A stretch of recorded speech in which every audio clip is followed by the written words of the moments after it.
Okay. So in previous lectures, we have covered various modes of reproduction. So asexual reproduction आपण बघितलं. Then we looked at basics of sexual reproduction and sexual reproduction in plants. Now the main topic of the chapter, extremely important one, sexual reproduction in human beings. Now before going into that, let us recall what we have learned in standard 8. So standard 8 मध्ये दोन chapters होते, reaching the age of adolescence आणि reproduction. So first, let us recap what we learned in reaching the age of adolescence. So when we enter the teenage years, so basically 11, 12, so when we enter that time, our body begins to change. So when we are growing, let's say from when we were a baby to a toddler, and we keep on growing, so what happens is most of the growth is oriented towards our body and mind. So our height increases, arms become longer, our brain develops, which is why that period is extremely crucial for learning. Now once we reach the age of 11, 12, we have reached, let's say, around 70 to 80% of our height that we will have. So त्याच्यानंतर खूप जास्त काही height वाढणार नाही. काही काही मुलांची वाढते हाईट, पण मुलींची युजली 11, 12 नंतर इयर्स नंतर काही जास्त वाढत नाही. मुलांची 15, 16 नंतर खूप जास्त वाढत नाही. So after that time, the growth is not focused on just physical aspects, but it is more focused on the development of our body. So at the age of 11, 12, the develop so usually it is considered teenage learning is most easy when we are young, because our brain is also expanding and we have extremely high capability of grasping things. So right now if you start to learn a new language, it will become difficult. It does not come as easily as it would have if you were young. त्यामुळे आता लहानपणी बघा की घरात usually we speak in Marathi, स्कूलमध्ये English, pictures and all we know about Hindi. So we know three languages quite well. So I have a distant relative. So his mother is Maharashtrian Marathi from Kolhapur. His father is from Odisha and they lived in Bangalore. So surrounding मध्ये सगळे Kannada speak करत होते. आई त्याच्याशी मराठीत बोलत होती. Father and his family tried to speak with him in Odia and he somehow managed all of that. So he does not know Marathi or Odia quite well, but he can understand it. Kannada he speaks very well, and of course Hindi, English is common to everyone in our country. So in early years, it is quite easy to grasp a lot of things. So basic fundamentals get cleared in our early days when our brain is also growing with our body. Now once we reach the age of 10, 11, our body has grown substantially, and now the focus slightly shifts to a more prominent section of growth. So as we have discussed earlier also, all organisms have two basic ideas: not to die and to reproduce. So now that we have reached some level of physical maturity, completely mature नहीं पण substantial growth झाली आहे, the focus starts on sexual maturity, that is growth of parts of our body which will allow us to reproduce. So when this section of growth, this part of growth starts, that we call as puberty.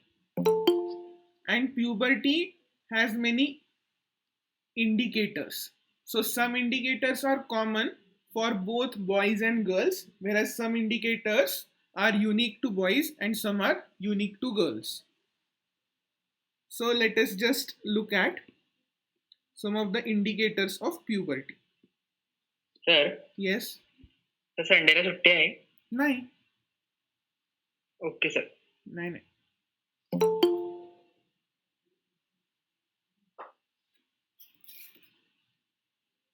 So first let us look at some changes which are common for both boys and girls. So growth of hair in armpits and in genital area.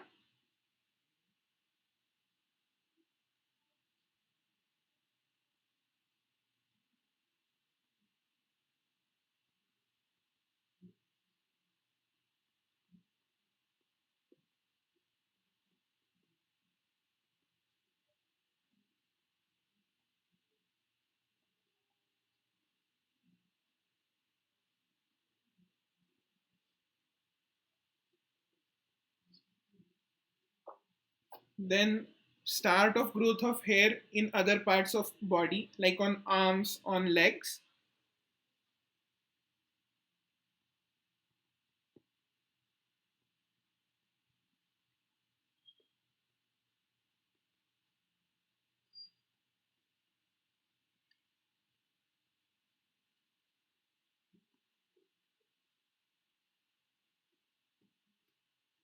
Arms, leg and face. So face is more specifically in case of boys.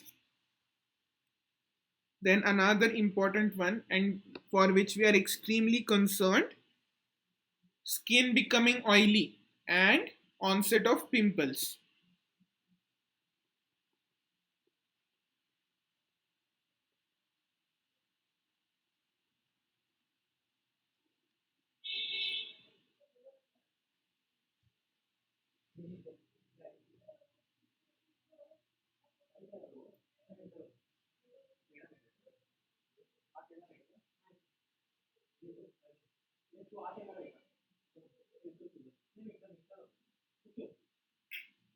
Pimples appearing on face. So skin becoming oily and pimples appearing on face. And another important change, it is not a physical change but rather a mental one, that we become extremely conscious of our body. So how we look, how we are appearing. So we start becoming extremely conscious of that.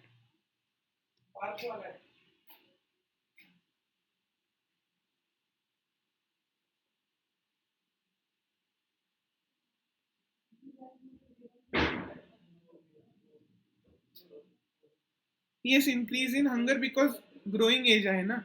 So थोडाफार body size पण वाढतोय आपला, as well as other type of growth is also taking place. Lot of hormones are also being released, so we have a lot of energy. Hormones release होत आहेत वेगवेगळे, so sometimes our mood also fluctuates. So something which is termed as typical teenage behavior. कधी राग येतो, कधी एकदम आनंदच वाटतो, कधी एकदम रडायलाच येतं. Yes, so that is specifically for boys.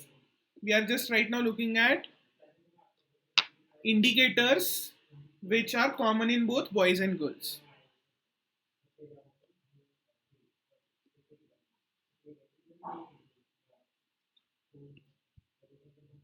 तर नुसतं बॉयस कुठं, म्हणजे मुलींचा पण आवाज शार्प होतो.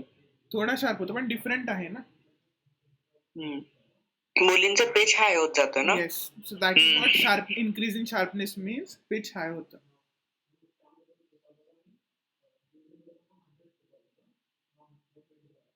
So in boys, what changes take place? So first, as you mentioned, because of enlargement of larynx, which is the voice box, the voice becomes hoarse.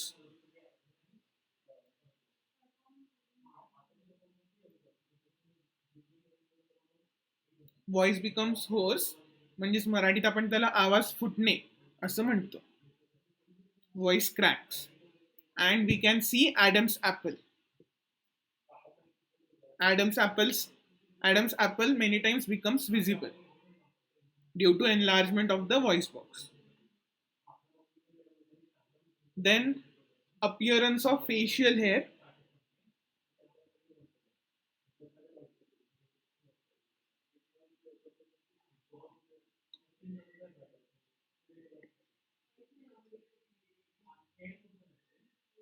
Beard and mustache.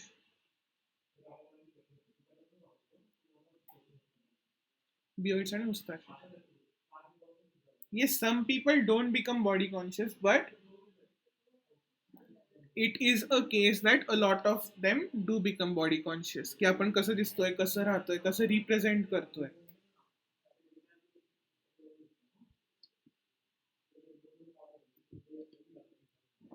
Then body starts becoming more muscular.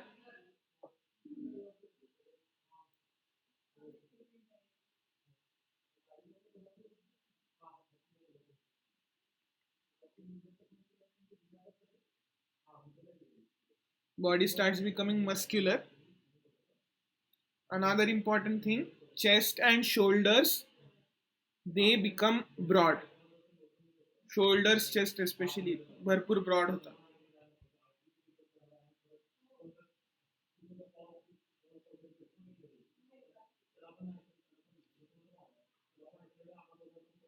Chest and shoulder broaden. Then in boys, sperm production starts.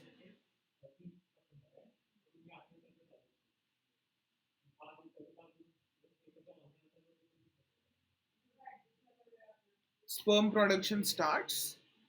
And another phenomena that boys might experience is occasionally their penis might become enlarged.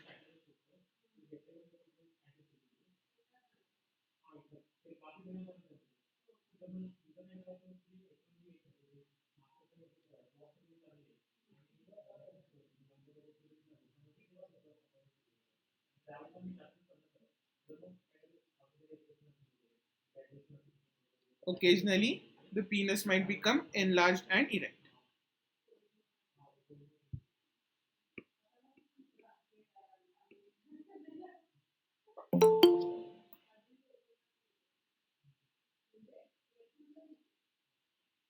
Now, in girls,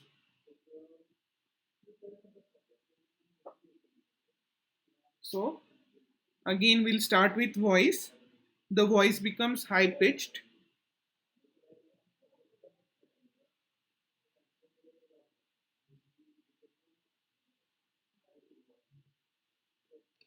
The voice becomes high pitched. Then, enlargement of breast and hip area.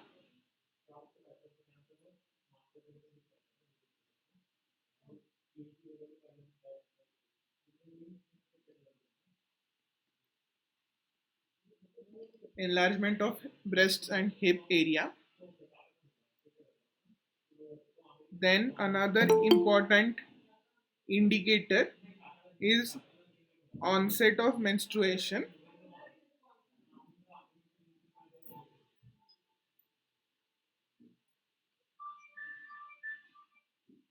Onset of menstruation. This is called menarche.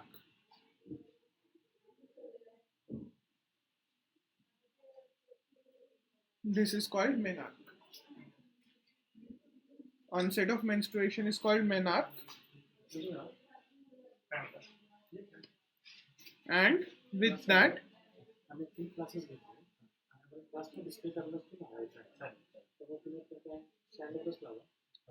ovaries start releasing eggs.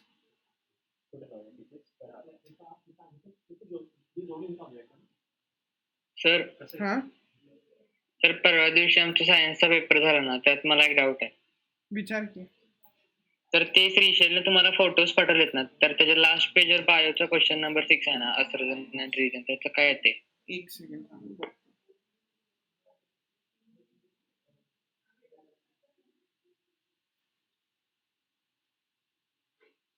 ते हे एसॉफेगस वाला.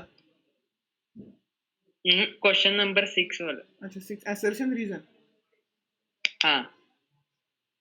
Digestion in stomach is taken care. That's a B येतं. Not the correct Sir, reason. हा. म्हणजे digestion HCl मुळे आणि reason mucus दिले म्हणून ना. Yes, correct. Both are true, but that is not the sir correct. मी बीच लिहिलंय, पण टीचरांना मी ज्यावेळी स्कूलमध्ये विचारलं ना त्याचं हा. काय ते, तर त्या ए म्हटल्या मला. म्युकस कसं करेक्ट रिझन आहे? म्युकस प्रोटेक्ट तेच मला करतो. कळत नाहीये. Digestion is not done by mucus. Mucus is just protecting the layers of cell. तेच, पण मॅम म्हणल्या की ए येते. पण का खरं? सर क्वेश्चन रिपीट करा. Question आहे, assertion given is the digestion in stomach is taken care by gastric glands present in the wall of the stomach. तर पण म्युकस आणि त्या डायजेशनचा काही एक संबंधच सेकंड, नाही. मी क्वेश्चन पूर्ण वाचतो परत. Assertion आहे, the digestion in stomach is taken care by the gastric glands present in the wall of the stomach. आणि reason आहे, the mucus protects the stomach from the action of acid under normal condition. Now both statements are correct. पण इथं संबंध काहीच नाही ना त्यांचा. हा, रिझन नाहीये. Both statements are true. It's not as if first statement is false. त्यामुळे डी कसं येईल? सॉरी, एक नाही, ए म्हणलं ना त्यांनी. पण करेक्ट रिझन तर नाहीच आहे. बहुतेक सर, कारण की जर म्युकसच नसेल तर मग गॅस्ट्रिक ग्लँड तर डायजेशन करू शकणार नाही, त्यामुळे त्यांनी कदाचित ए म्हटलं असेल. अरे डायजेशन होणार रे, पण साईड पण इफेक्ट होणार. त्याच्याबरोबर स्टमकचं पण डायजेशन होणार. हा, तेच साईड इफेक्ट एवढा होईल की ते स्टमक पूर्ण पण डॅमेज. असं नाही ना होऊ शकत. मग तसं इनडायरेक्ट रिझन तर कितीतरी गोष्टींचं करतं. डायरेक्ट रिझन तर नाहीच आहे ना हे. असर्शन रिझनचा हाच प्रॉब्लेम आहे. असं स्ट्रेट फॉरवर्ड असेल तर ठीक आहे, नाही तर मग काय लॉंग लॉस्ट असं रिझनिंग द्यायला लागलं तर काय कसं करायचं मग? पेपर सबमिशनला गेलेलो ना त्यावेळी सगळ्यांना विचारलं, अर्ध्या जणांनी बी लिहिले आणि अर्ध्या जणांनी ए लिहिले. सेशलने पण बीच लिहिले. त्यानं मला विचारलं तेव्हा तेच सांगितलं. सर हिरकणीने पण बीज लिहिले. काय माहित असं काय. मला तर वाटते बीच लिहायला पाहिजे, because directly there is no relation. It is not the reason. So digestion in stomach is taken care by gastric glands because they release enzymes which digest food. ते एन्झाईम्स रिलीज करतात म्हणून ते डायजेशन करू शकतात. आणि mucus फक्त sale व protect करतोय.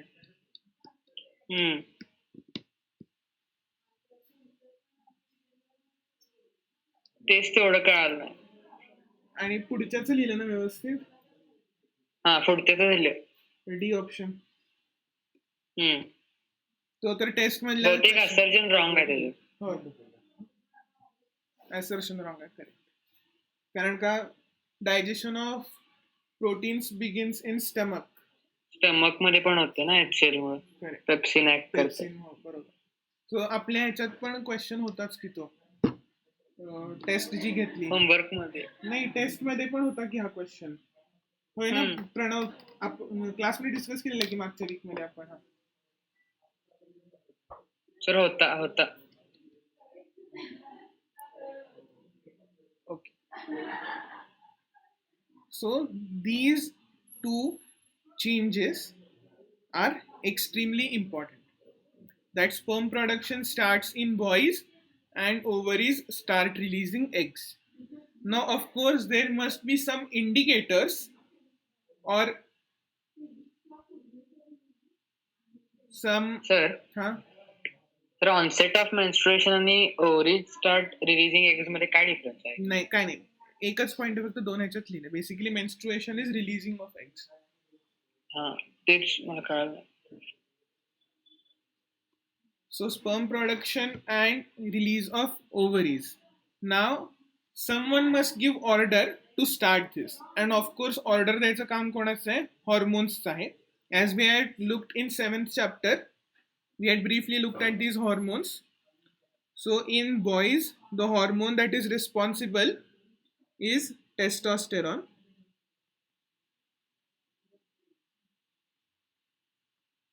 Testosterone is responsible for boys, and in girls there are two hormones, progesterone आणि oestrogen.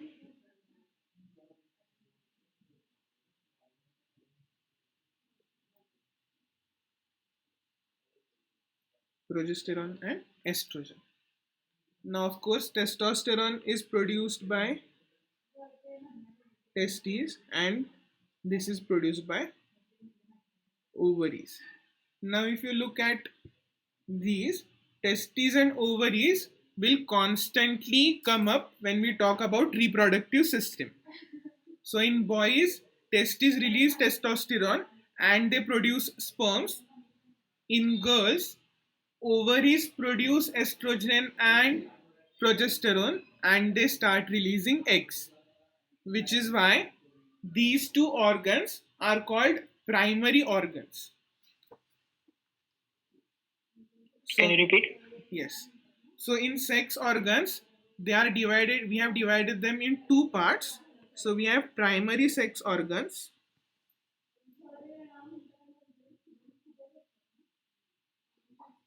Primary sex organs, and we have secondary sex organs, or so now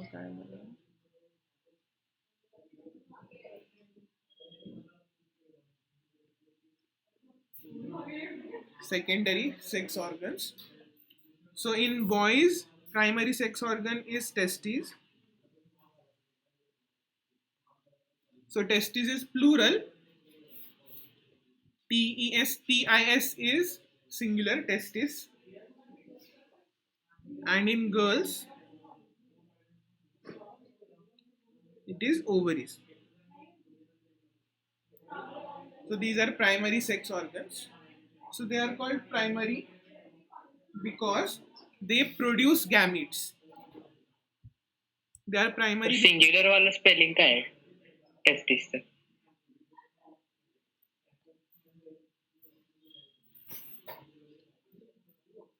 So they are called primary sex organs.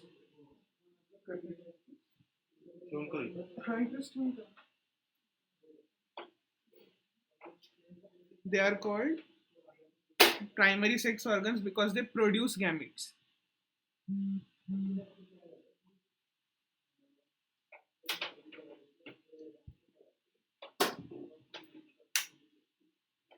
They produce gametes.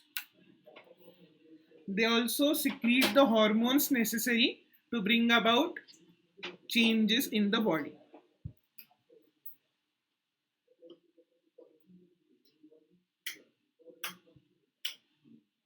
They secrete hormones.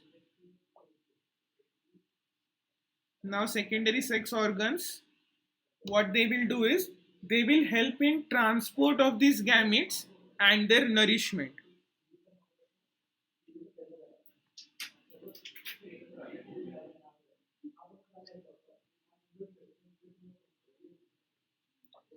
Help in transport of gametes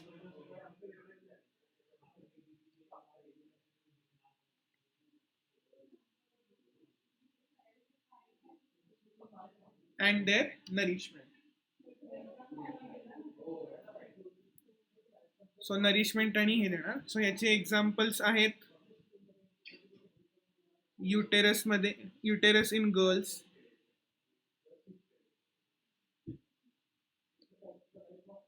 fallopian tube, boys मध्ये penis, vas deferens.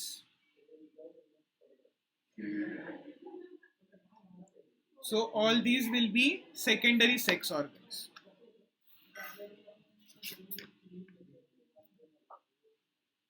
Sir Huh? मध्ये जे दोन म्हणजे secret होतात ना hormones, Huh? Taste progesterone आणि oestrogen, तर ते दोन का होतात?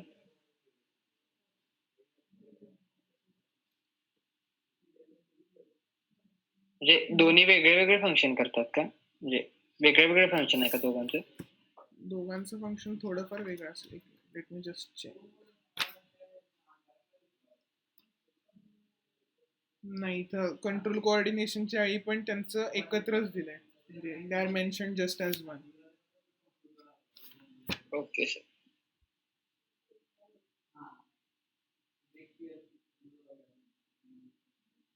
एक सेकंड. हॅलो, वायफाय जॉईन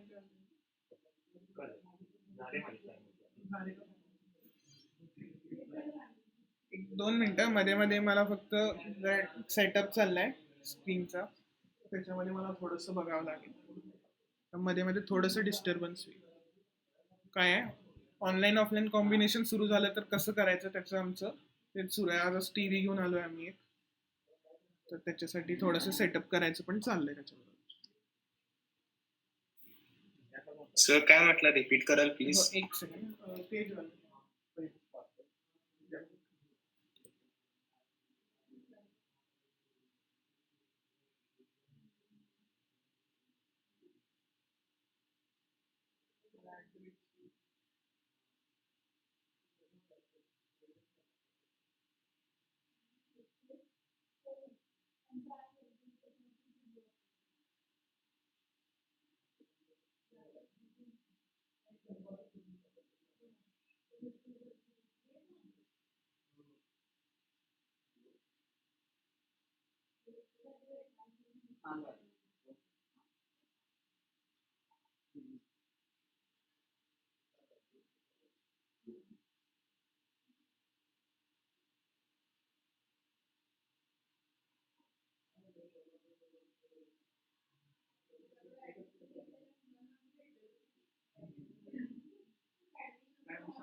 जेव्हा परमिशन मिळेल तेव्हा आपण स्टार्ट करायचे, बट आपलं तयारी होऊन रेडी आहे.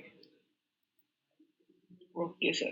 सो बेसिकली आपला प्लॅन असा आहे, तुम्ही जर येऊन गेला असाल इथं माळी कॉलनीच्या ह्याच्यात, सो वी हॅव 2 क्लासरूम्स.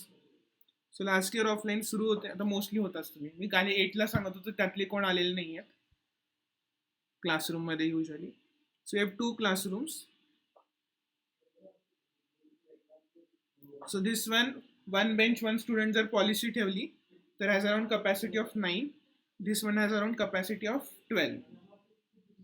तर एक स्क्रीन इथं असणार आहे, दुसरी स्क्रीन इथं असणार आहे, अँड सर मॅम और मी we will teach sitting here. इथं बसून आम्ही शिकवणार. Another one will just travel through the rooms clearing doubts. तुम्हाला या स्क्रीनवरती दिसेल ऑफकोर्स आयपॅडचं, आणि जे ऑनलाईन घरी अटेंड करतात त्यांना पण आयपॅडवरती दिसेल. सो एक स्क्रीन होता आपल्याकडं, एक टी व्ही होता, दुसरा टी व्ही आत्ताच दुपारी आम्ही घेऊन आलो, त्याचा सेटअप सुरू आहे. कालच HDMI स्प्लिटर वगैरे ते सगळं खरेदी करून रेडी आहे. त्यामुळे आमचं सेटअप रेडी आहे. जेव्हा जिल्हाधिकारी परमिशन देतील तेव्हा आपण सुरू करायचं. कारण का कसं आहे, बोर्डवरती शिकवलं तर जे ऑनलाईन अटेंड करणार they will not get proper attention. त्यामुळं आपल्याला सगळ्यांना चांगली अटेन्शन द्यायची आहे.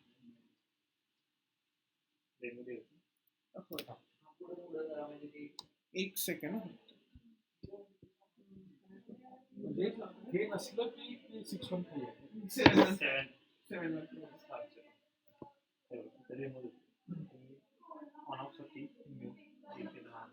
दोन्ही पिक्चर पाहून सिस्टीम सेटिंग करण्यासाठी दोन्ही ते तुमचं आहे ते होम पेज जे आता होतं ते लिस्ट ते प्रोग्राम प्लस मायनस हे नंबर त्याच्यामध्ये शक्यतो ऑपरेट होत नाही. लिस्ट हे ठीक आहे, होम पेजसाठी दोन्ही सेटिंग त्याच्यातून return back input source button म्हणजे तुम्हाला HDMI मीडिया हे गुगल असिस्टंटचं बटन आहे तुमचं, म्हणजे व्हॉइस कंट्रोल करू शकतो. व्हॅल्यूम प्लस मायनस आहे हे तुमची शॉर्टकट कीज आहे. T channel G5 Netflix prime subscribe असेल देऊ शकतो. नेटवर्क जोडायचं असेल तर तुम्हाला सेटिंगमध्ये जाऊन नेटवर्क आणि इंटरनेट ऑप्शन किंवा डायरेक्टली तुम्ही ब्रॉडबँड देऊ शकता. बरोबर, लॅन आहेच ना. लॅन देऊ तिथं अकाउंट साइन इन करणार तर इथून करू शकता. ठीक आहे, तुम्ही समजा होम थिएटर वगैरे किंवा साऊंड काय जोडणार असाल ब्लूटूथ द्वारे तर रिमोट आणि ॲक्सेसरीज मध्ये जाऊन इथून ॲड ॲक्सेसरीज करू शकतो. मोबाईलचं ब्लूटूथ त्याला नाही होत. हेडफोनचं वगैरे हेडफोन होणार. बाकी हे ॲप्लिकेशन्स आहेत Netflix, T channel subscriber, YouTube directly play तुमचं लागते नेटफ्लिक्स, गुगल प्लेला पण साइन इन्स्टॉल आहे. हां, सगळे इन्स्टॉलर आहे ते ॲप्लिकेशन. इन्स्टॉल करायचं. हां, हे तुम्हाला काही परचेसेबल म्हणजे सबस्क्राईब करावं लागेल आणि काही फ्री आहे डायरेक्टली. हे तसेच आहे त्यापैकी ते सगळे तुम्हाला साइन इन आणि सबस्क्राईब करावं लागतं. टीव्ही म्हणजे तुम्ही जो एखादा सोर्स लावला असेल HDMI किंवा एव्ही तो इथे डायरेक्टली सिलेक्ट करा. टिकास्ट म्हणून असं ऍप्लिकेशन आहे की तुमचा मोबाईल डायरेक्टली मिरर करू शकता. त्याच्यासाठी टिकास्ट ओपन करायचं. मोबाईलला मिररिंगचं ऑप्शन तुम्हाला माहिती आहे. तिकडे वायरली डिस्प्लेला जायचं आणि खाली ऑन करायचं मिररिंग. त्यानंतर तुमच्या मोबाईलचा वायफाय चालू करून जो ऑप्शन आहे तुमचा स्मार्ट मिररिंग स्मार्ट तो ऑन करायचा. तुमचा मोबाईल मिरर त्याच्यानंतर प्लसला ओके केलं तुम्ही. त्यातलं कोणतं ऍप्लिकेशन पाहिजे ते पण प्री इन्स्टॉलड आहे आणि यातलं कोणता हवा असेल तुम्हाला तर ते तुम्ही वर घेऊ शकता. त्यातलं कोणतं नको आहे तुम्हाला त्याला लॉंग प्रेस करा ओके. रिमूव्ह फ्रॉम फेवरेट्स ते फक्त खाली ट्रेंडिंग व्हिडिओ म्हणून नाही डायरेक्टली सबस्क्राईब केलं. नेटवर्क जोडायचं म्हणजे गुगल असिस्टंट फक्त ऍक्टिव्हेट करून देतो तुम्हाला. ऍक्टिव्हेट करण्यासाठी ज्यावेळेला नोटिफिकेशन येते त्यावेळेला ओके आणि होम दोन्ही 3 second at a time press करायचं.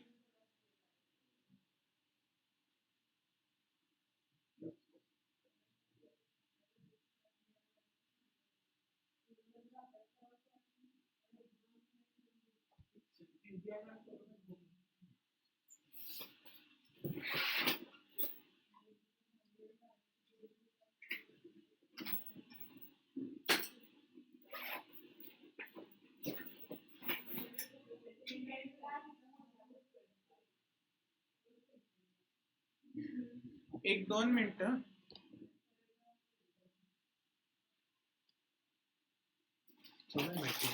हा? होय. मग त्याच्यावरती मीट करून करूनच बघूया. मुलांना पण लागतं.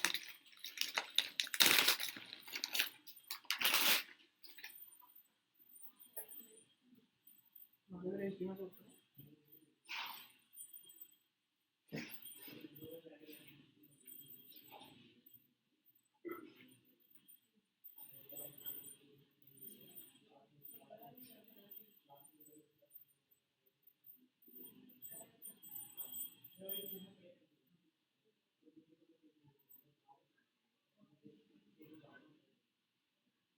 ते पाहिजे वरून स्क्रीनवर आहे काढून.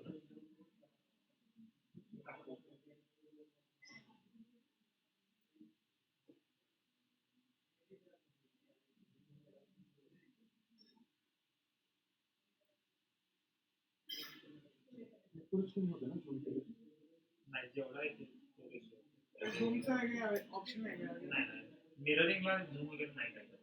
नाही, कारण का मोबाईल ह्या टीव्हीला आमच्या झूमचं आहे की पॅनासॉनिकचा त्याला झूम केलं की होतंय. सेटिंग आपण डायरेक्टली ओपन करू. झूम वगैरे म्हणता ना ते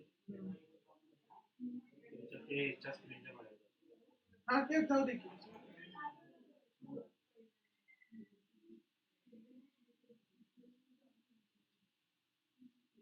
स्क्रीन मोड म्हणून पिक्चर सेटिंग मध्ये स्क्रीन सेटिंग मध्ये हा स्क्रीन मोड झूम टू करा. हा, एक सेकंड फक्त कॅमेरा ऑन करतो. एक मिनिट.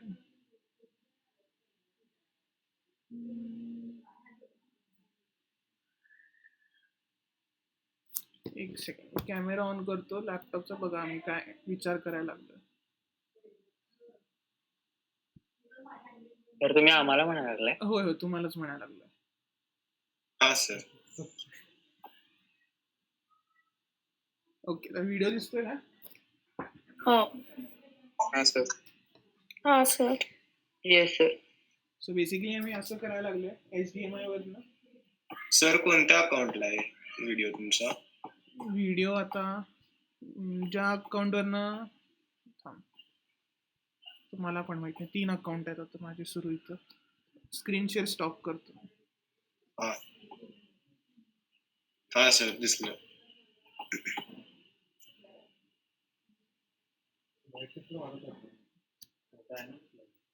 अरे थांब स्क्रीन शेअर गेलं ना.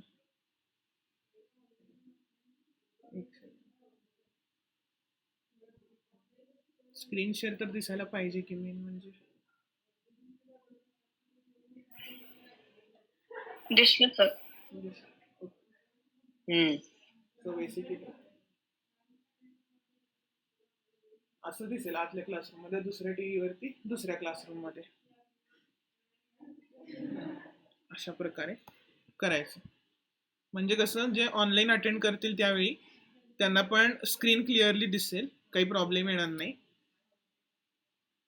आणि ऑफलाईन करतील त्यांना तर ह्याच्यावरतीच दिसेल. मग थोडंसं पिक्चर वगैरे माइल्ड करून करता येईल आपल्याला. तर मी पण असंच करायचं आधी, हां. टीव्हीवर मिररिंग करतो घरी. अच्छा. आणि मिररिंगनं कसं होतं, क्रोमकास्ट वगैरे वापरलं तर थोडासा टाइम डिले होतोय. त्यामुळे HDMI केबलच्या थ्रूच केलेलं बरं पडतंय. पटकन होऊन जाते, काय त्याच्यात डिले वगैरे येणार नाही.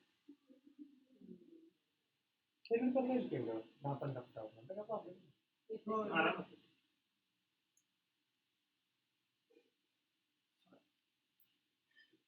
मला अजून काही समस्या आहे. नाही बाकी काय नॉर्मल यूज.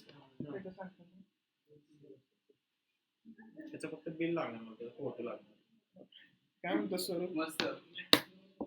तेच आता काय करायला पाहिजे रे, ऑनलाईन हो, बरोबर आहे ना. सुरू होणार ना. मग हा आतल्या मोठ्या क्लासरूम मध्ये ठेवायचा, हा ह्या क्लासरूम मध्ये. बिल का? बाबा टीव्ही असं बी नाही तर होय असं ते नंतर.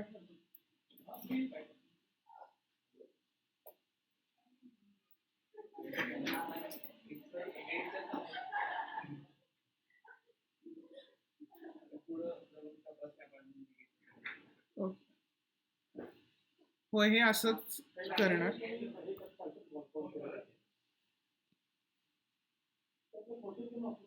अरे तुम्ही आता व्हिडिओ मधनं बघत होता ना, त्यामुळे तेवढं क्लिअरली दिसत नव्हतं. इन पर्सन दिसतंय क्लिअरली.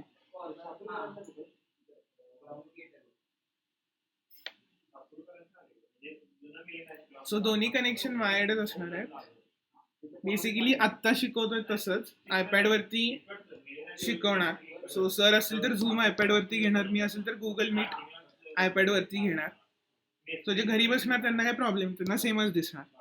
नाव लॅपटॉप वरती जे आम्ही घेतोय, लॅपटॉप मधल्या डिव्हाइस वरनं HDMI स्प्लिटर आहे, एक इनपुट 2 आउटपुट, त्याच्यावरनं दोन्ही स्क्रीनला आउटपुट जाणार आहे. क्रोमकास्टला वगैरे टाइम डिले होतो, त्यामुळे we have preferred this way instead of Chromecast. म्हणजे थोडंसं नेटवर्क पुढं मागं झालं तरी काय प्रॉब्लेम नाही.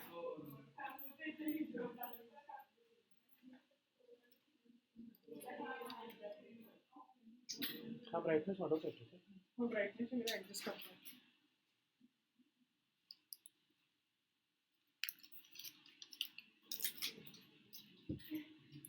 आयडिया माझी आणि सरांची.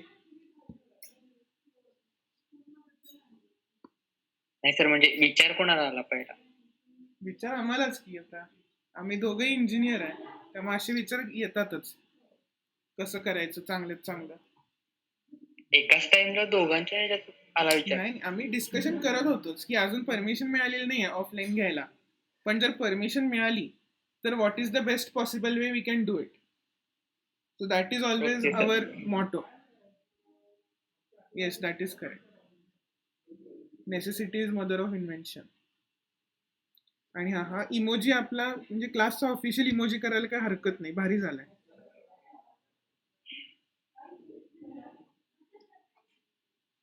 तर ते फाइंड केलं, ते प्रोजेस्टेरॉन आणि इस्ट्रोजन मधला difference.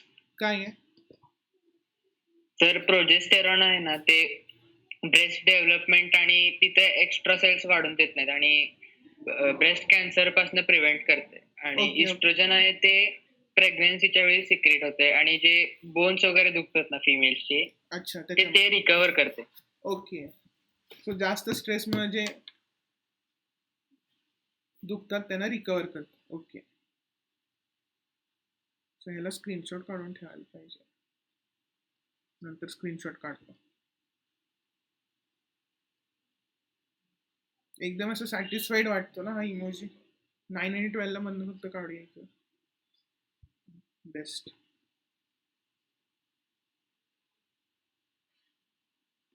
Okay. Now let us look at male reproductive system. Now production of male and female gametes, that process is known as gametogenesis.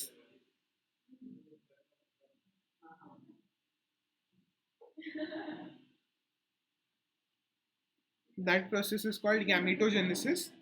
So sperm production is known as spermatogenesis.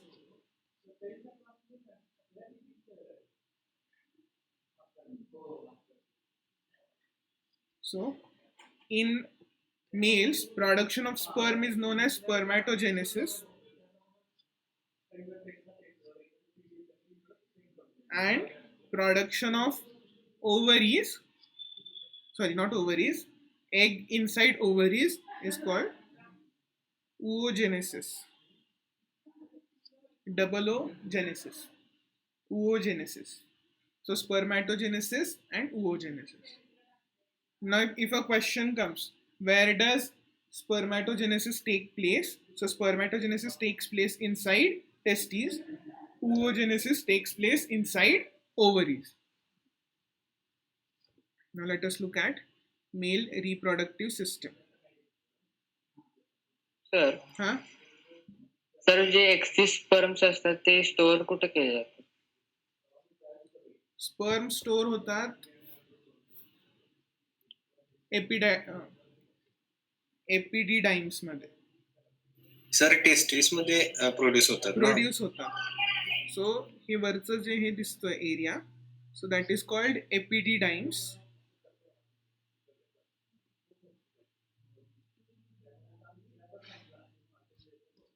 That is called epididymes. Their sperms are sent after production for maturity and storage. Okay sir. आणि sir म्हणजे ओव्हरीज So egg ovary मध्ये from birth असतातच. So from what I have read, की lots of eggs are present from birth, just that they are not mature. आणि when puberty strikes and menstruation starts, one by one maturation of eggs takes place. So तर ते here embryonic development मध्ये चालू होतात. हो, egg store होतात. From birth eggs असतातच. स्पर्मचं तसं नाहीये, स्पर्म प्रोड्यूस होणार आहेत रेग्युलरली, पण एग फ्रॉम बर्थ असतातच. तर स्पर्मची लाईफ काय असते? सो स्पर्मची लाईफ कुठं, इनसाइड द बॉडी का when it leaves the body? Inside the body. Inside the body ते स्टोरेज करून राहतातच, बट काय ओव्हर टाइम जर ऑफकोर्स एक्सेस झाले तर ऍक्सिडेंटल डिस्चार्ज न ते बाहेर पडतात बॉडीच्या. So that is sometimes not in our control. पण after it leaves our body they stay alive for a few days because of nutrition provided by various glands. ते मधला कुठला तर पार्ट असतो. Yes. So let us look at male reproductive system. So as we have looked at, testes is where sperm production takes place. There also testosterone is released. म्हणजे no. Sperm is the individual cell is called sperm. No, pituitary gland control करतंय सगळं. Testosterone is produced by testes.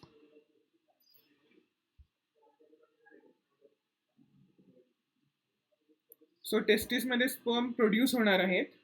These cells will go to epididymes for maturation and storage. Now, when they need to be released, they will move through vas deferens. Plural is vasa differentia.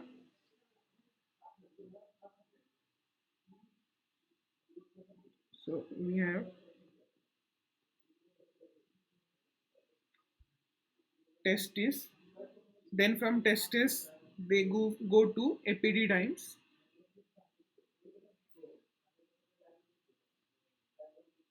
They go to epididymes. Then from there they go to vasa differentia or vas deferens.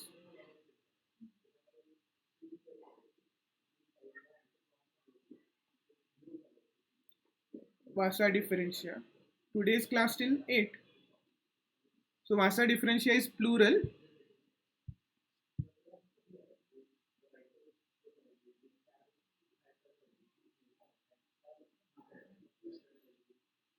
Vas deferens. तिकडनं कुठं जाणार आहे?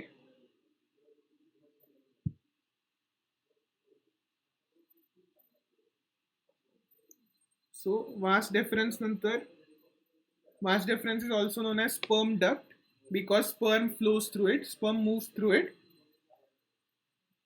Now after vas deferens there are a couple of glands, so seminal vesicle and prostate gland, which insert material into the vas deferens. So काय material करतात? Seminal fluid. Yes. So these secretions help make sperms active. ते sperms ना active करतात. थोडंसं citric acid असतं त्याच्यात. Then they basically create the fluid part. Now sperms are just cells. त्या cells ना flow व्हायला medium पाहिजे, that is provided by these glands. Also an important note is that there is a single pipeline which exits the male body, which is urethra. एकच pipe आहे. From the same pipe urine flows and from the same pipe semen will flow. So semen is combination of seminal fluid along with sperm. So that will also flow through the same pipe. So to avoid infections and to avoid any problems, to make the environment suitable for the sperm survival, some other secretions are added by prostate gland into the semen so that the urethra could be cleaned of any remaining urine or any other infections. So ते पण prostate gland काम करते. And if prostate gland does not work well, lot of issues arise which happens in older males. So when they get old, prostate does not work as it regularly works, which causes a lot of problem. Then seminal vesicle prostate gland varna it will come out of the body via urethra. Now around urethra there is a muscular organ called penis, which while discharge occurs usually is enlarged and erect. So these are the basic functions and mechanisms of male reproductive system. So start होणारे testis मध्ये sperm production, then for maturation and storing they will go to epididymes, then via vas deferens or also known as sperm duct they will move to urethra. Along the way seminal vesicles and prostate gland will add their materials which will make the discharge fluid. So sperm will be able to get nutrition in that, they will be able to swim in that, and also infections and other materials will be removed through which are present in urethra, and then they will exit the body via urethra which is surrounded by the penis. Now this is male reproductive system. Sir हाँ sir मला एक doubt आहे हाँ विचार sir, पण थोडासा अनरिझनेबल आहे विचार की असं बघूया काय. सर. म्हणजे जे अनडिफाईन्ड जेंडर असतं त्यात कुठल्या टाईपची हे असते म्हणजे reproductive system? So I also don't know about that की एक्झॅक्टली काय होतं त्यांचं. सो नाहीये संडेला हॉलिडे. संडेला चॅप्टर 1 चॅप्टर 2 ची टेस्ट आहे. टेस्ट नंतर क्लास आहे. टेस्ट नंतर आपण टेस्ट डिस्कस करणार आणि डाऊट्स असतील ते क्लिअर करणार. एक्झाम आहे ना तुमची मंडेला म्हणून. सर एमसीक्यू आहे टेस्ट? होय होय एमसीक्यूच टेस्ट. आता काय तुमची टर्म 1 ला काय रिटर्न टेस्ट तोपर्यंत काय आपण घ्यायची नाही, नंतरच आता ह्या चॅप्टरची घ्यायची. कोणत्या चॅप्टरची आहे सर? चॅप्टर 1 आणि चॅप्टर 2 केपीएस चा पोर्शन आहे, त्यांची मंडेला एक्झाम आहे आणि टेस्ट आपली नॉर्मल क्लास टायमिंगलाच असणार. क्लास टायमिंगला असणार 1 आवरची टेस्ट घेऊया काय. सर मग मॅथचं लेक्चर होणार आहे? होय, मॅथचं लेक्चर होणार, त्याच्यानंतर टेस्ट आणि मग त्याच्या पुढे half an our revision. Okay sir. हा काय? सर चॅप्टर 1 and 2 ना? होय, चॅप्टर 1 and 2. हा काय प्रणव? आमच्या स्कूलमध्ये आज पॅरेंट ओरिएंटेशन मीट झालं, तर त्यात सरांनी सांगितले की आमच्या याची एक्सपेक्टेड डेट त्यांनी सप्टेंबर सांगितली. स्कूल सुरू होण्याची नाही, टेस्टची. पिरियडिक टेस्टची ना, तर 20th सप्टेंबर काय तर आहे ना, वरदनं मेसेज केलेला मला. होय सर, 20 सप्टेंबर आहे. हा, पोर्शन पण आहे. सर आमची स्कूल 20 पोर्शन सर झालाय पूर्ण, पण MCQ फॉर्मॅट होणार ना फक्त हो, OMR शीट मध्ये. बरोबर. सर ऑनलाईन होणार आहे का फिजिकल होणार आहे आपली एक्झाम? कुठली? ह्या संडेची? नाही, स्कूल्सची म्हणजे. स्कूलशी ते CBSE ने सांगितले की त्यावेळेच्या कोविड सिच्युएशनवर डिसाईड करणार. कारण का कसं आहे ना, फक्त आपण आता सिटीची गोष्ट करतोय, CBSE स्कूल सगळीकडे आहेत, रुरल एरियाजमध्ये वगैरे पण आहेत, त्यामुळे त्यांना सगळं बघायला लागतं. त्यामुळे त्यांनी ते नोव्हेंबर-डिसेंबर असा टाइम पिरियड दिलाय. सर मोस्ट प्रोबॅबली म्हणजे ऑफलाईन होईल, कारण आता आमची स्कूल आता 23rd of ऑगस्टला चालू होणार आहे. होय, मंडेला. क्लासची टेस्ट ऑनलाईनच आहे की क्लास कसं ऑफलाईन करू आपण? सर ऍपवर आहे ना क्लासची टेस्ट? ऍपवरती नेहमीसारखं. क्लासची टेस्ट. सर हा, काय झालं? मॅथ्स क्लास म्हणजे मॅथ्स क्लासचं पण हे आहे. नाही, मॅथ्स क्लासचे सर सांगतील की ते रिव्हिजन घेणार आहेत का. आता ट्रिग्नॉमेट्री सुरू आहे ना, मग तो फ्लो तोडणं जरा अवघड जातं, कारण का फ्लो तुटला की परत रिगेन करायला डिफिकल्ट जातं. तर मॅथ्सचं सर डिसाईड करतील काय असेल ते. पण सायन्सचं आता मॅथ्सचा क्लास तुमचा झाला की एक 5 मिनिटाचा ब्रेक घ्या. Till 10:30 you will be able to start the taste.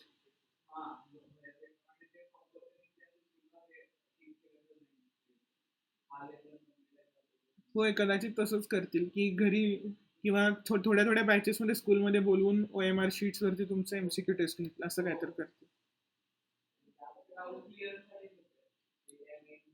काय आहे, स्कूलची एक्झाम घ्यायला त्यांना सोपं पडतं की स्कूलला बाकीचं काय नसणारच आहे. समजा सिव्हिअर सिच्युएशन असेल आणि 1st to 10th भरपूर क्लासरूम असतात, प्रत्येक क्लासमध्ये थोडे थोडी मुलं बसवले तर करू शकतात ते बोर्ड एक्झाम OMR शीटवर. सर मी तुम्हाला आता जो क्वेश्चन विचारला ना, हां तर मी हाच क्वेश्चन 8 मध्ये मॅमला विचारलेला. त्या म्हणल्या की 10च्या सिलेबस मध्ये असेल तुम्हाला. नाही, 10च्या सिलेबसमध्ये तर नाही. आता मी तुम्हाला सांगतो, कदाचित 11-12च्या सिलेबसमध्ये असेल. अजून 2 वर्ष वाट बघायची. सर तुम्ही आम्हाला सुद्धा शिकवता आणि स्टेटवाल्यांना सुद्धा शिकवता. सर सर्वात जास्त डिफिकल्ट सिलेबस कोणाचा आहे, आमचा का त्यांचा? सो तसं बघायला गेलं तर म्हणजे सिलेबस वाईज त्यांचा सिलेबस जास्त वास्ट आहे, पण त्यांची एक्झाम पॅटर्न इझी आहे, असं आहे ते. म्हणजे एक्झाम पॅटर्न इझी आहे म्हणजे फिल इन द ब्लँक्स असतात, मग फिल इन द ब्लँक्स पैकी सगळं लिहायचं असतं, पण क्वेश्चन आन्सर्सला you have to write any 3 out of 5 questions वगैरे अशा टाईपचं. फुल डे टेस्ट नसणार आहे, test will be just during the time of the class. Full day test नसणार आहे. तेच विचारलं सर, कारण की मी काल ऑनलाईन बघितलं तर त्यांचे इथं सायन्स 1, सायन्स 2, मॅथ्स 1, मॅथ्स 2 असं आहे. हो, आणि त्यांना बायोलॉजी मध्ये सुद्धा म्हणजे जास्त इन्फॉर्मेशन आहे आमच्यापेक्षा. खूप जास्त आहे. मायटोसिस, फोटोफेज वगैरे इन्फॉर्मेशन खूप जास्त आहे. इव्हन फिजिक्स मध्ये ग्रॅव्हिटेशन पण आहे त्यांना 10th ला. परत होय, आम्हाला फक्त 9th ला होता, आता नाही आहे ग्रॅव्हिटेशन. त्यामुळे सगळ्यात डिफिकल्ट तुमच्यासाठी दोन्ही एका टाइमला शिकवा.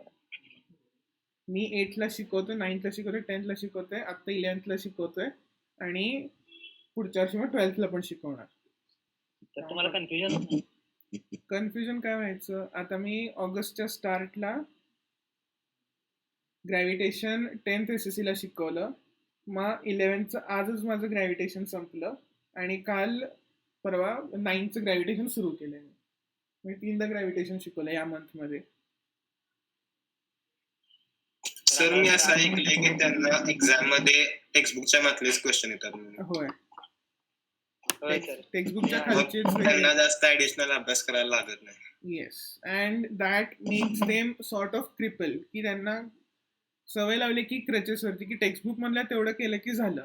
The good thing about CBSE is की तुम्ही टेक्स्टबुकमध्ये इन्फॉर्मेशन दिली आहे ना, मग टेक्स्टबुक मधल्या कुठल्याही पार्टवर कसाही क्वेश्चन येऊ शकतो. You should be prepared for that, which is what helps a lot Wien you go. तर मी होतो ना 7th स्टँडर्डला, हा. तर म्हणजे जे एक्सरसाइज क्वेश्चन असतात ना, आहे असे उतरून काढतात क्वेश्चन होय. पेपर मध्ये. कारण का बोर्डात पण तसंच येतं. आता मॅथच्या ह्याच्यातल्या टेक्स्टबुक मधलेच सम्स येतात, टेक्स्टबुकच्या बाहेरचे सम्स येत नाही. आणि तरी सुद्धा क्वेश्चन आहे की मुलांना आउट ऑफ बोर्ड का पडत नाही. एक्स्ट्रा क्वेश्चन नाही, म्हणजे जे एक्सरसाइज क्वेश्चन आहेत ना तेवढेच फक्त. होय,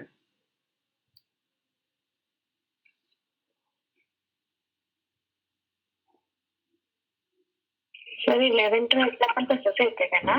नाही 11th-12th ला नाही. सो 11th-12th ला बोर्ड डज नॉट. 11th-12th ला बोर्ड मॅटरच करत नाही. आपल्या कॉम्पिटेटिव्ह एक्झाम्सच आहेत मेन. आणि मग त्याच्यासाठी तर काय तुम्हाला सगळंच माहिती पाहिजे.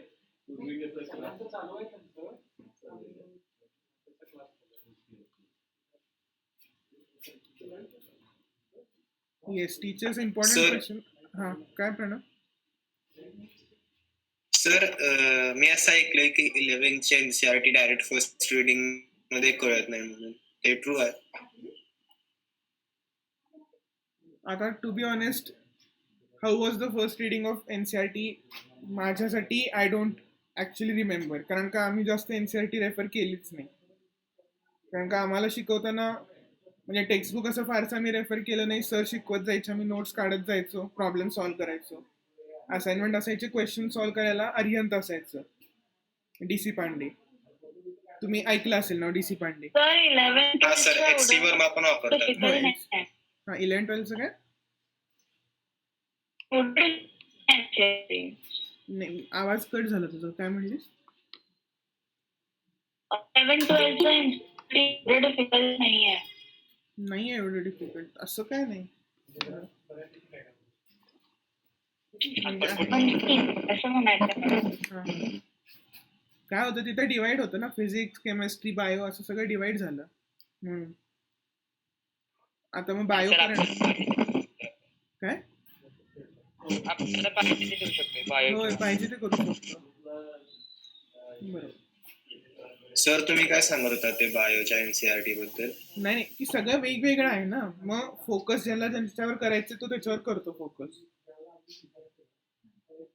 आणि सर डिप्लोमा घेतलं तर मग पूर्णच वेगळं पडते. हो, पण डिप्लोमा इज नॉट इझी, कारण का फिजिकली वगैरे पण खूप चॅलेंजिंग असतं. म्हणजे मेकॅनिकल डिप्लोमा वगैरे घेतलं तर, कारण का इंजिनिअरिंगला एवढं काय लॅब वर्क वगैरे नसतं. डिप्लोमाला थोडंसं हेवी लॅब वर्क असतं. सर पण टाइम फार जातोय, ते पूर्ण आणि पुढे ग्रॅज्युएशन करायला लागतं. नाही, इक्वल इयर्स. डिप्लोमाचे 3 इयर्स आणि मग सेकंड इयरला ऍडमिशन मिळते. सो 11th-12th आणि फर्स्ट इयर तेवढंच कव्हर होतं. 6 वर्ष लागतात.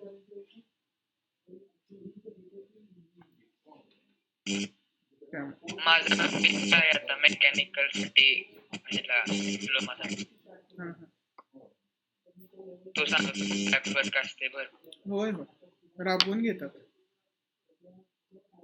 तो म्हणजे मागच्या 1 वर्षापासून मला दिसलेलंच नाही. आता IIT मध्ये तर जास्त लॅब वर्क नसते, त्यामुळं म्हणजे आता सर मला म्हणतात की तू फक्त नावाचं इंजिनियर आहेस, तुला येत काय नाही. कारण का लेथ मशीन वगैरे जे असं स्टँडर्ड इंजिनिअरिंगच्या गोष्टी असतात त्या आम्हाला काही जास्त नव्हत्या. किंवा स्मिथी म्हणून कार्पेंट्री असेल, एक दिवस फक्त असं एक्झिबिशन सारखं आम्ही बघितलं. आणि ऑफकोर्स माझं मेकॅनिकल डिपार्टमेंट पण नव्हतं.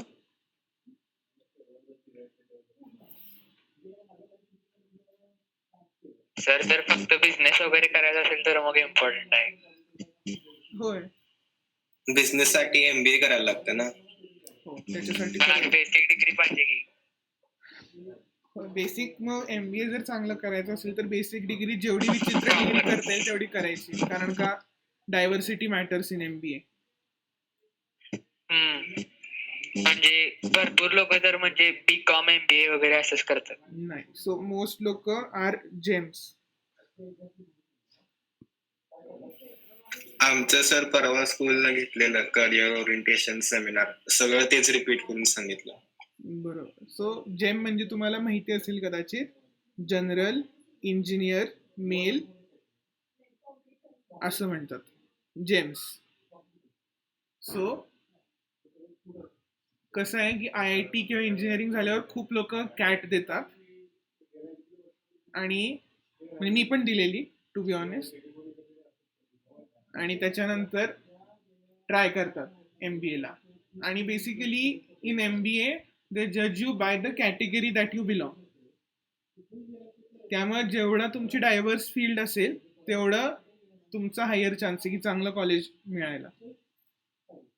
आणि काय तर सर IIT सारखा IIM पण असते ना IIM असते. बिझनेस मॅनेजमेंट साठी. Yes. So CAT is extremely difficult. One of the most challenging exams. Cat काय sir? Common aptitude test. Catla कसं आहे ना, नुसतं स्टडी करून त्या एक्झाम नाही आहे. तुमची प्रोफाईल चांगली असली पाहिजे, प्लस तुमचा इंटरव्ह्यू चांगला गेला पाहिजे. IIT is Indian Institute of Information Technology. Please do not confuse it with IIT. म्हणजे कॉम्प्युटरशी रिलेटेड आहे का सर? नाही, बेसिकली इंजिनिअरिंग कॉलेजेसच आहेत.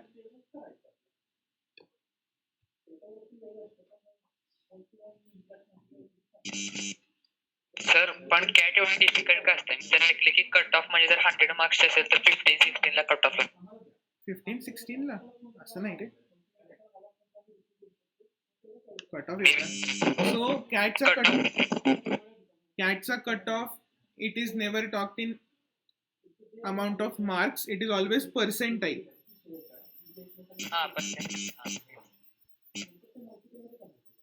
सर पर्सेंटाईल आणि पर्सेंटेज मध्ये डिफरन्स काय आहे? आहेत ना त्याला टोटल मार्क्स धरतात. नाही, that is not the way. So basically percentile tells you the rank. So let's say we have 100 students. So percentile काय सांगतं की how many of the students are behind you, की तुमच्या मागं किती स्टुडंट आहेत. तुम्ही किती स्कोअर केले ते मॅटर करत नाही, तुमच्या मागं किती स्टुडंट आहेत ते मॅटर करतं. सो जेव्हा तुमचा पर्सेंटाईल स्कोअर 99.99 येतो,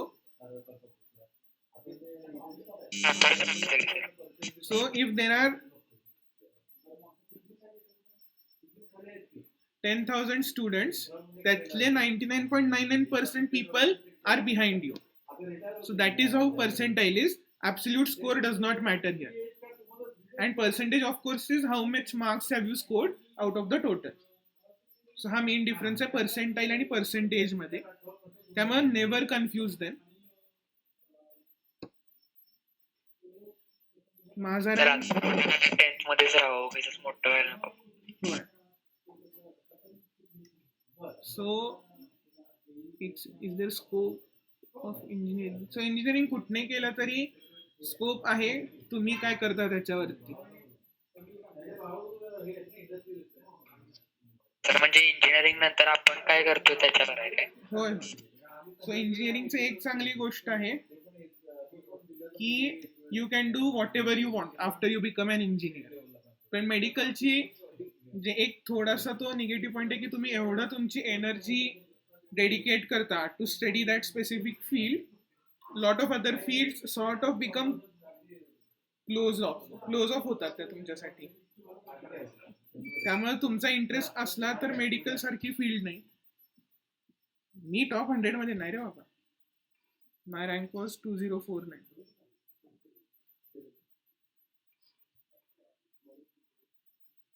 इंडियात किती लोक बसतात? 3-4 लाख बसत असतील, जास्त 15 लाख. मेन्सला 15 लाख बसतात आणि पुढे ऍडव्हान्सला.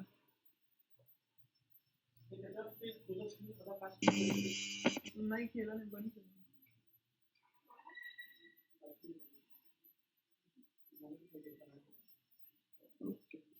काय बरं. So I studied 13 hours a day for 2 years straight. तर किती? 13. सर आम्हाला 1.5 तास होत नाही. तर साधं 13 मिनिटं कंटिन्युअसली होत नाही. मग that is what you have to do ना. तेवढं हार्डवर्क करायलाच पाहिजे.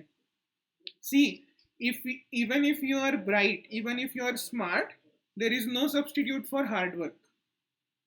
एक वेळ थोडंसं अक्कल कमी असली तरी चालेल, हार्डवर्कनं यू कॅन कॅच अप. पण अक्कल असून जर हार्डवर्क केलं नाही ना तर स्वतःच्या पायावर धोंडा मारून घेतोय आपण. तर ती कुठली तर फ्रेज होती, hard work can beat talent if talent doesn't hard work.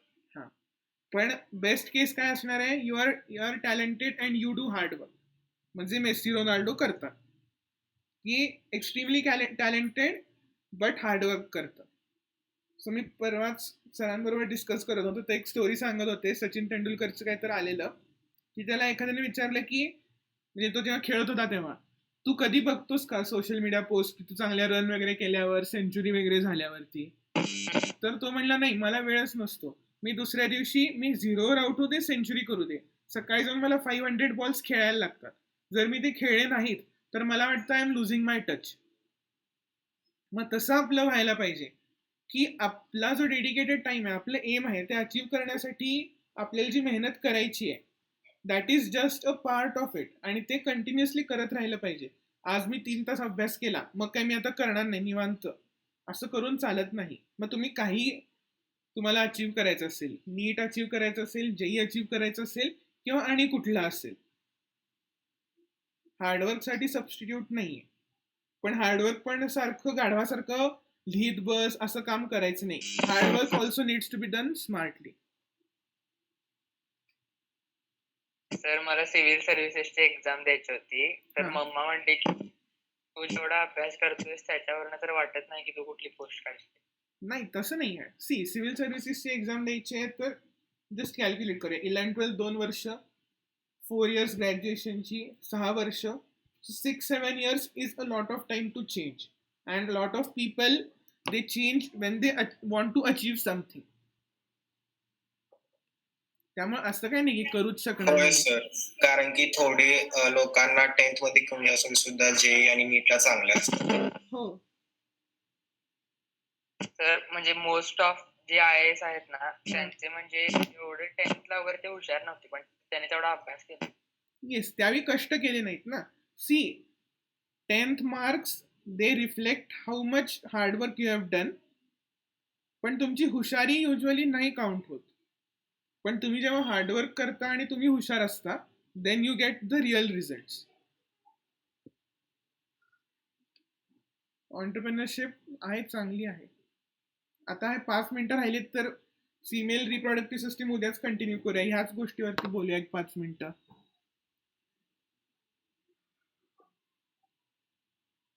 Mohit, तुला काय करायचंय? Sir CA.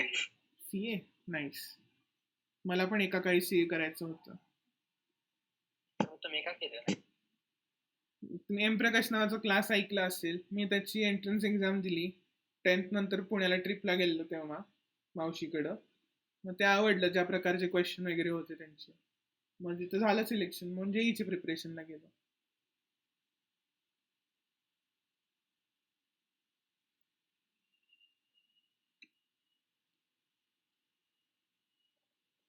टाइम टेबल बनवताना म्हणजे आमच्या सरांनी एक सांगितलेलं की तुम्हाला बेसिक नेसेसिटीच्या गोष्टी आहेत की फ्रेश व्हायचे, आंघोळ करायचे, खायचे, प्यायचे, झोपायचे, एवढी वेळ बाजूला काढायची, त्याला टाइम अलॉट करायचा, उरलेल्या टाइम मध्ये अभ्यास करायचा.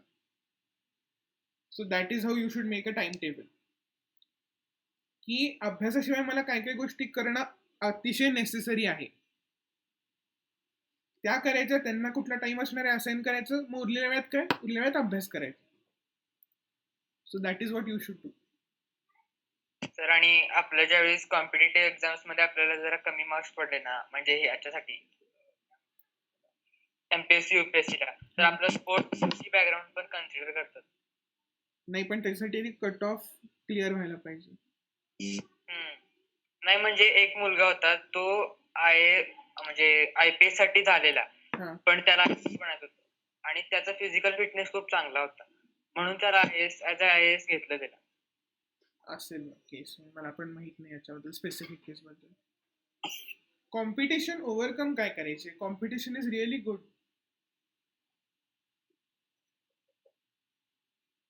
सो कॉम्पिटिटिव्ह एक्झाम आहे, so your peers matter a lot, की तुम्ही अभ्यास कोणाबरोबर करताय आणि कसा अभ्यास करताय.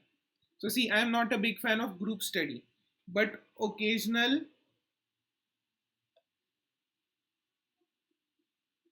तर म्हणजे पुण्याचे जे हे आहेत ना कलेक्टर, ते काय म्हणले की म्हणजे ज्या कंट्रीमध्ये म्हणजे एक्झाम जर ऑनलाईन झाल्या तर मुलं सगळी म्हणतात की ह्या सरकारला वोट देणार, आणि पबजी सारखी गेम बॅन केल्यावर म्हणतात की ही सरकार पुढच्या वेळेस येऊन देणार नाही, त्या देशामध्ये अनएम्प्लॉयमेंट असणारच. येस, आता काय त्याचं आपण करू शकत नाही. सर तुम्ही ते काय बोलत होता ग्रुप स्टडी वरती? एक सेकंड, फक्त करंटचा काय डाऊट आहे बघतो मी, येतो मग ग्रुप स्टडी वरती. हा करंट, ओके, सॅट करणार आहेस? बरं, सॅट इज व्हेरी इझी. मला UPSC UPSC साठी कॉलेज सुरू झाल्यावर अभ्यास करायला सुरू करायचा, आणि आता सोशल सायन्स कडे निग्लेक्ट करायचं नाही. सर चालू केला अभ्यास. चांगली गोष्ट. सॅट का आयसर? सो आयसरचं तर म्हणजे एंट्रन्स JEE मधनच होते ना? नाही सर, असं काही नाही, म्हणजे 12वी नंतर डायरेक्ट देऊ शकतोय, आणि एक एक्झाम असते के वरनं काहीतरी, KVPY. जर तुम्ही ते पास केलं तर डायरेक्ट आयसर मिळते तुम्हाला. KVPY. हा तेच. हा, खूप अवघड असते एक्झाम ती, त्याच्यासाठी But खूप अभ्यास करायला लागतो. नंतर सॅट पण आहे, मला रिसर्च ॲस्ट्रॉनॉमी रिसर्च मध्ये जायचंय. सॅट इज रिलेटिव्हली इझी, फक्त चांगलं कॉलेज मिळून स्कॉलरशिप मिळणं इसेन्शियल आहे. कॉम्प्युटर सायन्स बद्दल I don't know a lot. मी आपलं कोडिंग, नॉमिनल कोडिंग येतं मला, खूप जास्त काही नाही. I was never really interested in coding. तर मी ते व्हाईट हॅट ज्युनियरचं एकदा म्हणजे सबस्क्रिप्शन घेतलेलं, मी 2 दिवसात सोडलं. म्हणजे एवढं घाण असते ना तर मला कोड कळायचंच नाही. त्याच्यासाठी यू नीड अ नॅक, किंवा तेवढं डोक्यात किडा पाहिजे कोड बद्दल. आणि दरवेळेस एक शब्द चुकला तर मग पूर्ण ते रनच व्हायचं नाही. होय. अरे आता तर तुम्ही हे करताय, आम्ही 13,000 लाईनचे कोड लिहून मग त्याच्यात एरर शोधत बसायला लागते रात्र. आणि जेव्हा मी कॉम्प्युटर सायन्स करत नव्हतो तेव्हा आमच्या कोर्सेस मध्ये करायला लागायचं. तर आणि म्हणजे कॉर्पोरेट वर्ल्ड मध्ये, म्हणजे माझे बाबा ते मार्केटिंग फील्ड मध्ये आहेत ना, तर ते म्हणले की कॉर्पोरेट वर्ल्ड मध्ये कसं आहे की तुम्ही एक सोर्स वर डिपेंड राहून चालत नाही. आता सपोज आपल्याला एक गव्हर्नमेंट जॉब वगैरे मिळाली सिव्हिल सर्व्हिसेस थ्रू, तर आपल्या स्वतःचा एक बिझनेस पण पाहिजे, side business. So JEE better का NEET, that depends on the person, na? You cannot generalize these things.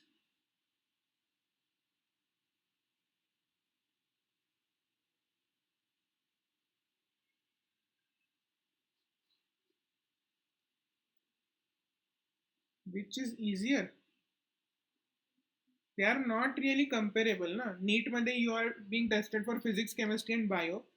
JEE मध्ये you are being tested for doctor, काय? तिथं डॉक्टर ना लाईक नीट मधनं डॉक्टर मेडिकल असं. साठी. Yes, NEET is for medical. So easier म्हणता येणार नाही Pranab, it has its challenges, because JEE मध्ये you have 25 questions per hour, so basically 75 questions असतात 3 hours मध्ये. NEET मध्ये you have 180 questions 3 hours मध्ये. त्यामुळं त्याचे वेगळे चॅलेंजेस आहेत. 50% व्हायला जाते ना नीट मध्ये. हा, 50% bio. So that is why it depends upon the person.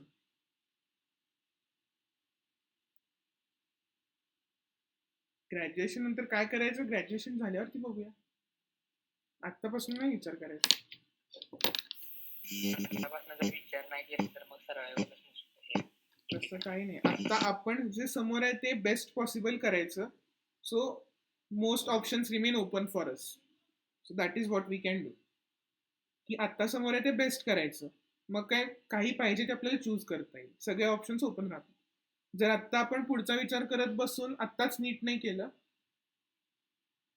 तर मग कसं चालेल. येस PCMB घेऊन दोन्ही करता येतं. बट PCMB सगळं कव्हर करणं 11-12ला खूप डिफिकल्ट आहे. PCMB कव्हर करणं. सो युजली ज्यांचं डिसाइडेड नसतं काय करायचं ते कीप PCMB फॉर जस्ट 11 आणि मग 12th मध्ये ग्रुप 1 किंवा ग्रुप 2 दोन्हीपैकी एक चूज करतात. Maths is quite difficult 11-12चा.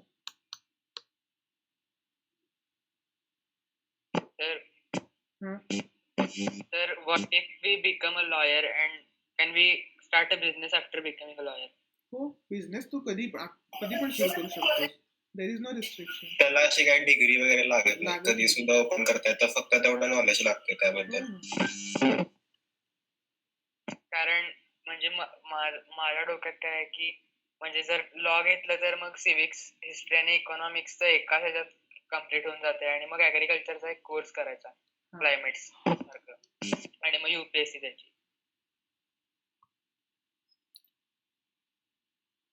करू शकतो. काय हे प्राइस चेंज करायचं हे काय शिकवायला व्हाईट हॅट वाले. तर त्यांनी Amazon वर गेले ते आणि डमी पेज बनवले त्यांनी मला कोणता पण एक नाही सर ऑफिशियल Amazon होतं म्हणजे मीच माझ्या लॅपटॉपवरून उघडलेलं. मग वेब पेज मध्ये हे केलं उघडल्यावर त्यांनी HTML मध्ये मग मी असं बॉट सर्च केलं. हो जावास्क्रिप्टनं ते जावास्क्रिप्ट इन्स्पेक्ट केलं तर चेंज होतंय ना प्राइस दाखवलं तर. पण बाय करता येणार नाही ना. हो नुसतं शो ऑफ साठी तुम्हाला फ्रेंड्सला दाखवायचं असेल तर तुम्ही चेंज करा. मग अशाने 1 कोटीचं पॅकेज मिळत नसते. 1 आठवड्याचं होतं आणि त्यात फक्त मी तो एक बॉल आणि 2 साइडला स्लाइड्स असतात ना तसला तो गेम शिकलो. येस प्रणव.